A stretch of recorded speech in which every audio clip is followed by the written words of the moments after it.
ನಿಮ್ಮ iPhone just swipe ಮಾಡಿದರೆ ಹೀಗೂ ಆಗ್ತದಾ? 30 ಡೇಸ್ನ 30 tips part 28. Flash light on ಮಾಡಿ, ಜಸ್ಟ್ ಸ್ವೈಪ್ ಮಾಡಿದರೆ ಫ್ಲ್ಯಾಶ್ ಲೈಟ್ ಆಫ್ ಆಗ್ತದೆ. ಜಸ್ಟ್ ರೈಟ್ ಸ್ವೈಪ್ ಮಾಡಿದರೆ ನೀವು ಯಾವುದೆಲ್ಲ ಆ್ಯಪ್ ಓಪನ್ ಮಾಡ್ತೀರಾ ಅದನ್ನು ನೋಡ್ಬೋದು. ಜಸ್ಟ್ ಮೇಲ್ ಸ್ವೈಪ್ ಮಾಡಿದರೆ ಅದನ್ನು ಕ್ಲಿಯರ್ ಕೂಡ ಇಲ್ಲಿ ಮಾಡ್ಬೋದು. ಜಸ್ಟ್ 2 ಫಿಂಗರ್ಸನ್ನು ಡ್ರಾಪ್ ಡೌನ್ ಮಾಡಿ ಎಲ್ಲ ಮೆಸೇಜಸನ್ನು ಸೆಲೆಕ್ಟ್ ಮಾಡ್ಬೋದು. ಇವಾಗ ನೀವು ಏನಾದರೂ ಟೈಪ್ ಮಾಡ್ತಾ ಇದ್ದರೆ ಎಲ್ಲಾದರೂ ಮಿಸ್ಟೇಕ್ ಆದರೆ 3 ಫಿಂಗರನ್ನು ಲೆಫ್ಟ್ ಸ್ವೈಪ್ ಮಾಡಿ ಅದು ಅಂಡು ಆಗ್ತದೆ.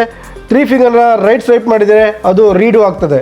ಮ್ಯೂಸಿಕ್ ಯಾವುದಾದ್ರು ಪ್ಲೇ ಆಗ್ತಿದ್ರೆ ಕ್ಯಾಮರಾನ ಓಪನ್ ಮಾಡಿ, ಜಸ್ಟ್ ಕ್ಯಾಮರಾನ ನೀವು ರೈಟ್ಗೆ ಸ್ವೈಪ್ ಮಾಡಿದರೆ ವಿಡಿಯೋ ರೆಕಾರ್ಡಿಂಗ್ ಸ್ಟಾರ್ಟ್ ಆಗ್ತದೆ, ಅದು ಮ್ಯೂಸಿಕ್ ಪ್ಲೇ ಆಗ್ತಾನೆ.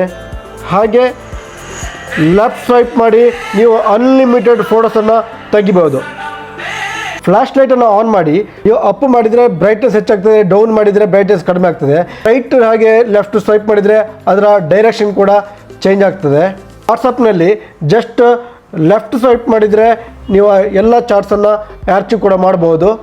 3 ಫಿಂಗರ್ಲಿ ಜಸ್ಟ್ ಸೆಲೆಕ್ಟ್ ಮಾಡಿ 3 ಫಿಂಗರ್ನ ಜಸ್ಟ್ ಡ್ರಾಪ್ ಮಾಡಿ ಕಾಪಿ ಆದದನ್ನು ಇಲ್ಲಿ ಪೇಸ್ಟ್ ಮಾಡ್ಬೋದು. ಇಂಥದ್ದೇ ಟಿಪ್ಸ್ ಆ್ಯಂಡ್ ಟ್ರಿಕ್ಗಳಿಗಾಗಿ ನಮ್ಮ ಪೇಜನ್ನು ಫಾಲೋ ಮಾಡಿ. Thank you so much.